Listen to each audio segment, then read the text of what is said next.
Hi, welcome. I'm Nira Berry, the happiness coach and your host of Happy and Healthy, where we explore and discover all the many ways of keeping you feeling happy and healthy. And remember to stay tuned to the end where I share with you what's good to know.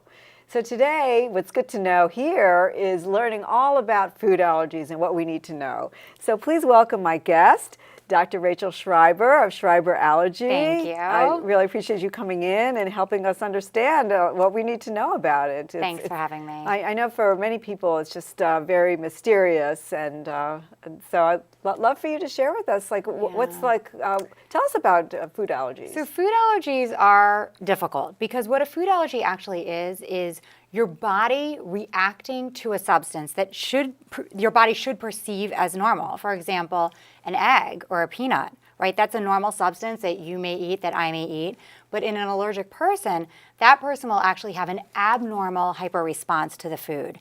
And that response can actually be devastating. So reactions can range from being mild, for example, getting hives or some itching, to actually causing trouble breathing, to even, in a worst case scenario, cardiovascular collapse.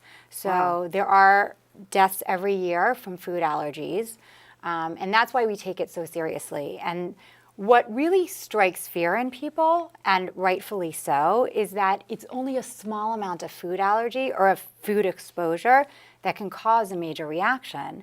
And so in many ways, it's almost hidden. Because think about if you go to a restaurant, what if you have peanut allergy and accidentally there's some contamination of the food you're eating with peanut? That could cause a very severe reaction in you, potentially. Yeah, it is very serious. A lot of times people just kind of brush it off, and if they start to feel like their mouth kind of tingle, like what are some of the symptoms? Like if you say hives? Initially, people can get sometimes a feeling in their mouth of itchiness. You can get hives, which can literally be from head to toe. You could get trouble breathing. You could get coughing. You could get belly pain, vomiting, nausea. Oh, really? And yes. Can you get one without the other? You can. And we always tell patients that the best things to do would be if you start to have a reaction, if you think it's pretty mild, for example, if you have a few hives, you can take Benadryl. But if it's really anything beyond that, we really encourage people to use epinephrine, which is adrenaline, because that's the one medication that we have that works to truly reverse a severe allergic reaction. Sometimes people can even get like a runny nose and itchy, watery eyes with it. And they may not correlate that it's connected, So they may not necessarily correlate that it's connected. Actually, I had a patient recently who was exposed to peanut. He didn't know it. He ate a Choco Taco. And a what? A Choco Taco. Oh, Choco Taco. Yeah. Okay. And I said, didn't you taste the peanut? He's like, I didn't taste it. Because a lot of times kids who have a true allergy will actually have an aversion to the food. Oh. So they'll taste it and they'll be like, oh, I don't want anything to do with that. Yeah. But he didn't taste it. And he came home. He was at a party. He thought he read the label, okay, but he didn't see that it may contain peanuts. He came home and he told his mom, I don't feel so good. And she said, okay, what's wrong? He said, I have a little stomach ache. She said, okay, go take a nap. So he went to go take a nap. He wakes up an hour later, and his mom called me at that point because she said he has hives. And I said, and how's his belly? Because he had complained of belly pain before. And she said, and his belly pain, and he still has belly pain. And I said, you need to get out the EpiPen. And, while on the phone, I said, I'm going to walk you through it. And this mom has actually given Epi to her child before, and so she was very calm about it, which is always important. So she was aware of. She was aware. Yeah. And we gave him Epi, and we usually see a pretty rapid improvement with Epi. And so while I was on the phone with her, I was saying, did he improve? What's going on? And he actually wasn't improving. He was still feeling nauseated, and we gave him another EpiPen, and I had her call 911. So typically, if we use Epi, we have the parents call 911. I would say, not only typically, pretty much if you use Epi, you're calling 911, because if the reaction is severe enough that you need the Epi, A, someone should be looking at you, and B, we want to make sure that you're okay since you use the medication. And you brought one with you, I brought one right? with me. This is an EpiPen. Okay, so this says trainer on it. Okay. There's no needle in it, but in the real one, there is a needle. And Is it just one dose? It's one dose. Oh, okay. But I always tell patients, carry two. Why do you carry two doses? You carry two doses in case the first dose doesn't work, if it malfunctions, you have a second dose. I see. Yeah, because it's really life-threatening if Yes, you don't have it. it can be. Yeah, that's All right. important. It's so important. And if the first, so A, if the device itself malfunctions, you want a second dose. And B, as in this case of the child I just told you about, if you need a second dose, then you have a second dose to use. The medication is rapidly metabolized in the body, and so that's why you can use a second dose about 10 to 15 minutes later if you need it. And I've heard that like food allergies in particular can escalate as you get older, like the reaction. Is that true, or is that a myth? What we mostly think is that probably what happened to you in the past would happen to you in the future as well. Although there is an amount of food allergy that's unpredictable, which is why we always prepare, where you're avoiding the food and you're carrying your epi. So if, God forbid, you are exposed to the food, and when I say exposed, mostly I mean ingest. If you ingest the food, then you have something to treat yourself with. And food allergies seems to be a lot more common these days. Yeah. I hear about it more. Is it because just that it's just widely published more, or Right. is So that's the question. Yeah. Is it, so on one hand you say, well, is there just more awareness? Yeah. There is, but on the other hand, there truly is more food allergy. There truly is. We've tracked the rates of food allergy. So for example, when I was growing up, I knew one person with food allergy, happened to be my cousin. Now, like, I don't think, in every single classroom, there is at least one child with food allergy. So the statistic now is 1 in 13 children has a food allergy. Wow. Right? It's a pretty big number. That is. It's It is. huge. And so what that means is that, in medicine, what happens is that you have to have a disease that's out there and known to the public in order for people to start studying it. So for example, when we grew up, there weren't that many food allergies, so no one was studying it, right? Yeah. But now so many children have food allergies. Now it's being studied much more widely. So right now our main therapies are essentially either avoidance and bringing EpiPens. That's the mainstay of therapy, and if you look at the guidelines, that's what we do. We avoid the food and we travel with Epi so that we're prepared in case a reaction happens. Yeah. But we are doing a novel therapy in our office called OIT, that stands for oral immunotherapy, where we are bringing in kids and we're exposing them to tiny amounts of the allergens. Oh, I've heard about that. Yeah. Yeah, it's That's really interesting. So, like if you had peanut allergy, and I use peanut as, a catch-all, but if you had that allergy, we would give you tiny amounts of the allergen over time, and every day you eat a tiny amount, and every few weeks we increase the amount that we give you, and by the end of the protocol, you will actually be eating peanuts. So they definitely become more tolerant. So that's exactly. that's so interesting. And we use that term. That's exactly the right term. It's not really a cure for the allergy. What it does is it induces tolerance. It induces tolerance in your immune system. That's very interesting. Yeah. And what are the main food allergies that you come across? I know you mentioned peanuts. Yeah. What other ones are there that you see the most? So there are 8 food groups that basically account for 80 to 90% of food allergy, and those are eggs, wheat, milk, soy, peanuts, tree nuts, fish, and shellfish. Oh, that's a big... It's pretty broad, right? Yeah, it is very broad. And it's hard. We hear a lot about peanut allergy, but if you have a milk allergy or an egg allergy or a wheat allergy and you're out and about, it could be in anything. Anything. I mean, eggs are in everything. Exactly. Yeah. And they put wheat in everything, things that you wouldn't even suspect. 100%. Yeah. I mean, so that's exactly the point. Oftentimes you're unsuspecting, you don't even realize there's an allergen in your food. Yeah. So it really affects people's lives. It really does. That's really fascinating. Yeah. So I know that a lot of times people get confused with, I know that I do, with what's being intolerant to food as opposed to actually being allergic to it. Okay. Like a lot of times people say, oh, I have a milk allergy because they have like an upset stomach after they have milk. Right. But that's... So that's exactly right. There's sort of like a spectrum of allergy. Yeah. So on one end of the spectrum, we have what we call IgE-mediated allergy, which is the kind of allergy that causes an acute severe reaction, which is the kind of allergy that we're talking about today. And then as as the spectrum sort of goes on, you can have an intolerance to a food. For example, when I eat dairy, my stomach hurts, just as you mentioned. And that's not necessarily a life-threatening type of situation, but I also wouldn't say to you, go eat that if it bothers you. If you tell me dairy bothers me, I believe you. Yeah. But it may not be the kind of thing that I really worry. You need an EpiPen. We need to prepare you for, potentially a very severe reaction. Yeah, because I know a lot of people get that confused. It is confusing. And we do honestly see a lot of patients in our office to sort of sort that out. Sometimes a lot of people have chronic abdominal pain, and we do check for the food allergy. But usually I tell people, when you have an IgE-mediated food allergy, the kind that we're really good at picking up, you know it. You've identified it. You say, you know what, I've noticed that every time I have milk, I have an issue. And so I actually brought a skin test to show you, if you want to see it. It's actually, the testing that we do in the office, it's very simple. It's very easy. And so what we do is, this is an example of our skin test, and this is the device. And so there's no needle, there's no blood, and you can see that it's just a plastic device, and it's a little bit prickly in the end.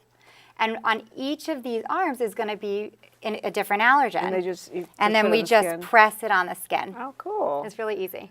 That's cool. And so that's really the definitive way of knowing if somebody has allergies or not. Yeah, They it really need is. to come in and get tested. Yeah, so for me to tell you the difference between what we call a true food allergy or an IgE-mediated food allergy, I would skin test you. If it's positive, it's on that IgE-mediated spectrum. If it's negative, you're probably more along the intolerant line. However, no test is perfect. So if you tell me a convincing story, and with medicine, history is the most important thing. So, sometimes people will come in and they'll say, oh, I just want to be skin tested for everything. And I'm like, no, we don't do that, because you can have what we call a false positive reaction. Yeah.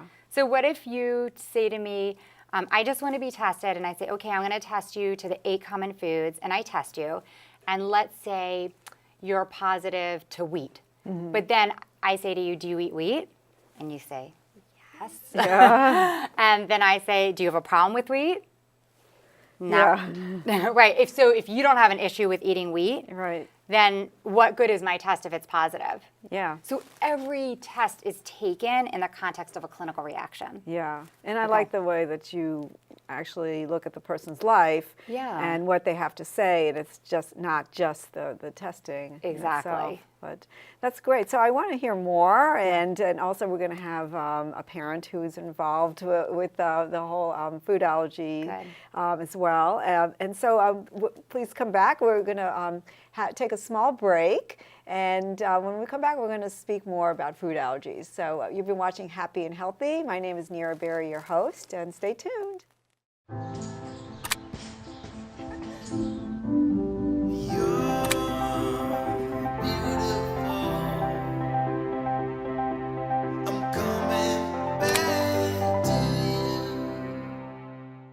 Hi, welcome back. I'm Nira Berry, your host of Happy and Healthy, and we're going to continue speaking with Dr. Schreiber about food allergies, and we have with us a parent, Rachel Packer, who's going to talk to us about being a parent with a child with food allergies, and she's also a health coach as well as a writer. So Rachel, please tell me more about what is it like, and what can we do to prevent food allergies or the reactions to it? What has been your experience? Well, getting a diagnosis of food allergies as a parent it's a very deer in the headlight experience. It's really daunting.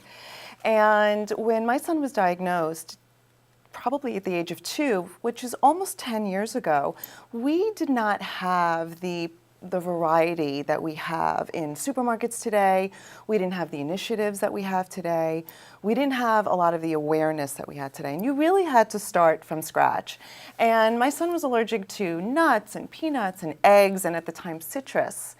And that was really challenging, being a subpar baker and even less of a cook. And you couldn't just run out and buy something for them. So it was really digging deep, finding that wellspring somewhere inside you, and you really had to feed your family. And I tell parents now that you really need to develop a plan. So there's the 3 Ps. It's plan, promote, and persevere. I love that, 3 Ps. Thank you. And in terms of a plan for your home, it's never a linear plan. Things happen along the way. And you're in your own environment, so you can really have a certain element of control. But when you send your kid to school or to camp or daycare or what have you, you really need to have some kind of a plan in place. So what would a plan look like? It doesn't have to be an ironclad 10-page document. It really is just putting in certain parameters so that those providers are on the same page as you are in terms of the health of your child. And I usually tell parents, especially when they're back to school is around the corner, as much as I don't really want to think about it, that you need to first talk to your doctor and come up with an anaphylaxis plan. What happens if your child accidentally ingests one of their allergens while they're at school or at camp? And once you come up with that plan with your doctor, you take that plan along with an EpiPen to the school and you establish connections at school. You talk to the nurse or the health tech, to the child's teacher, and the lunch aide, because they're really the ones who are sitting there at the most volatile time during your child's day when they're eating lunch. And I used to go in and introduce myself to the lunch aide, and I would point out my child just so everybody was on the radar. So one of the P's should be like proactive. Yeah, Yeah. it's really, Not it just is planning, but being proactive. It's so important to have some of that plan in place because it really does do a lot to alleviate your anxiety and your child's anxiety too, especially in an environment where you really don't have a lot of control.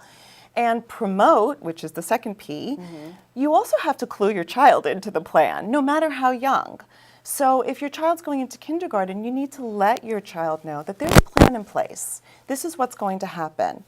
And it's especially as they get older. I mean, when they get older, it's a different conversation. And I'm sure Dr. Schreiber will concur that teenage years are the most volatile in terms of anaphylactic reactions. That is our highest risk group. Absolutely, Yeah. because it's hard enough to be a teenager in this Right. day and You know, age, that's- let I didn't alone realize one that. with an EpiPen or with food allergies. The 16 to 24 age range is the highest risk group because that's the I'm invincible range. Yes. So Rachel's exactly right. The conversation really does need to change at that Right. point because, you know, when the kids are little, they're under your control. Right. Yeah. When they're teenagers, when they're at college, you know, we don't know what And they're they- getting exposed to. And they may not want to be embarrassed in front of their peers. That's not right. be able to eat Exactly. something, or else maybe Exactly. they're That's also right. at that age they're also like higher risk takers in Yes. general. Absolutely. Exactly. And when you promote it, especially in the younger years, kids are really good at saying no. So this is really the time to jump on that bandwagon Yeah. and encourage them to say no. There's always going to be a well-meaning adult that's going to offer them something. And really, it's okay to tell your child to say no firmly, politely, no, I can't eat that because I have food allergies. No, they practice saying it, then they'll get Absolutely. used to it. Yep. Your child's first line of defense is your child. It's your child advocating for themselves. I can't stress it enough because there are a lot of well-meaning people out there, but that don't understand food allergies or cross-contamination or any of those things. So it's really up to your child to have to advocate for themselves. And then the last thing is persevere. I could say keep calm and persevere on. That's not always easy, especially when there are situations where a teacher or an adult or somebody hands something out in the classroom that's on the no list. And it's really up to you to pick your battles in terms of how you're going to persevere. Are you going to go in guns blazing, which, by the way, usually doesn't really work very well, and it kind of lends to the overall impression that people have of food allergy parents as being overreactive, when really all we're trying to do is keep our kids safe. So persevering, you always have to check in. Your job as a food allergy parent really is never done. Once you put those parameters in place, you need to check in every now and then. And then there's like a quiet, silent P, which I call personal. I think many of us, because we give in to the fear and the anxiety, we sometimes forget who we were before our kids had their food allergy diagnosis, and we tend to drop those things. We don't do the things we used to do. We don't go out or eat the way we used to because out of guilt, or we don't want to come home with the allergens on our bodies in front of our kids for whatever reason.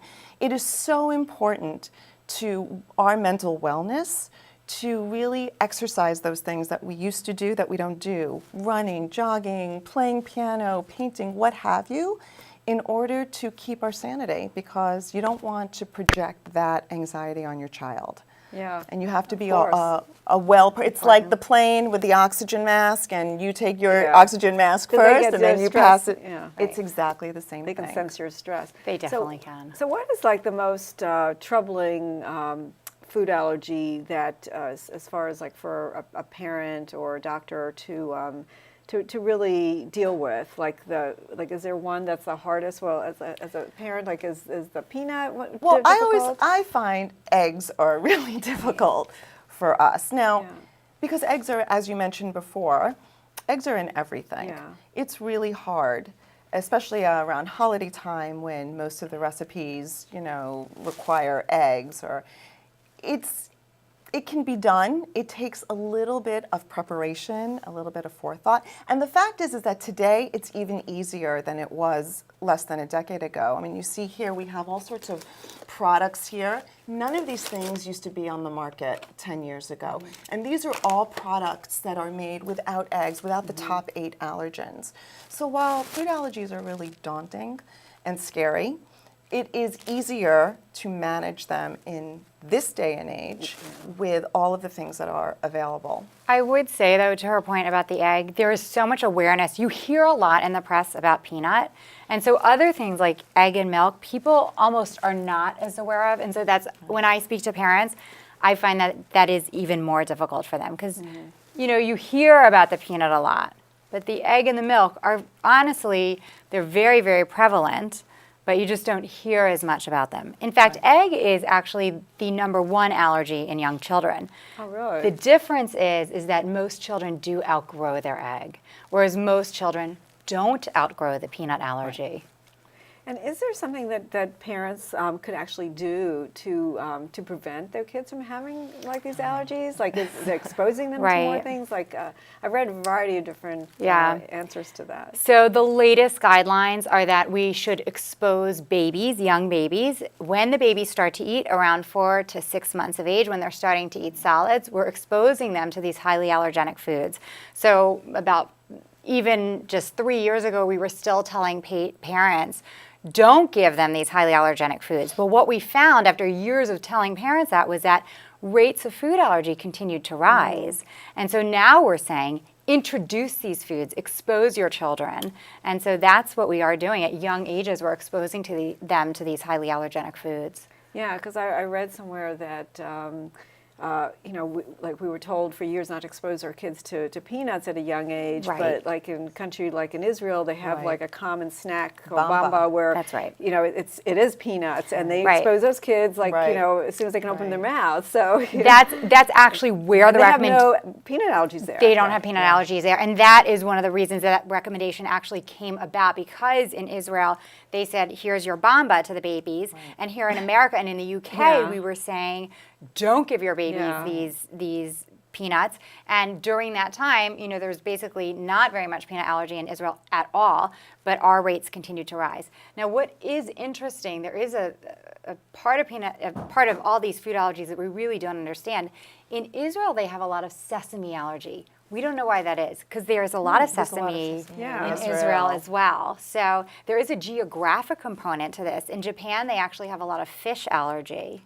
Oh, Right. And they eat a lot of fish. And they eat a from lot of very young fish. age, Yeah, So there's so many unknowns with this. really. And that's what makes it so scary. Exactly. Because of the unknowns. Right. And it's, unfortunately, the general public doesn't really understand why it's so daunting to parents like us in terms of food allergies.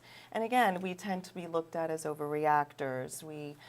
They think we're making it up, because in reality, it's so difficult to fathom that a bite of a cookie could kill you. Yeah. Right. Cancer could kill you, or a car accident could kill you, or something like that. But a cookie? But it's something seemingly innocuous, Yeah. right? Right, Something that yeah. you should be able to have no Right. problem eating. Right. that really can cause a devastating response. Right. That's unfortunate. Yeah. So if people want more information, Dr. Schreiber, how can people reach you?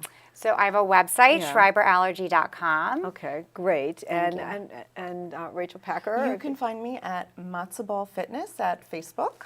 Okay, great, great. That's wonderful. Dr. Schreiber, what's one takeaway or one little pearl of wisdom you can give parents today? So my biggest pearl, well, actually, can I give you two? Yeah. One is, Okay, I'll let you one is if you're suspecting a food allergy, see an allergist, because Yeah. that's why we're here, and that's what we're really trained to do, is to Yeah. help you figure out what's going on. Yeah. And then two, in the same line, is if there is a food allergy, we want to prepare you. And so I would say for food allergic patients, the most important things to do is to carry your EpiPen and to use it early, because this really it can be a life-saving device.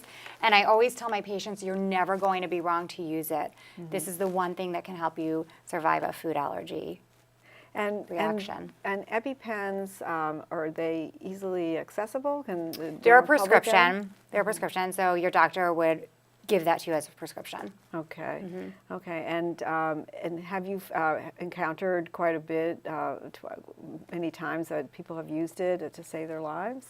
Definitely. Yeah. I mean, there is actually a shortage of Epi right now, and my office has had a little bit of difficulty getting the amount of Epi that we need. And I say, these companies, I'm an allergist, like, I cannot be without Epi. This Wow. is something that we need in our office at all times, and I need plenty of it. So it is a very important drug. Wow. Yeah. Wow, that's. As a parent, you don't want to be without an EpiPen. Right.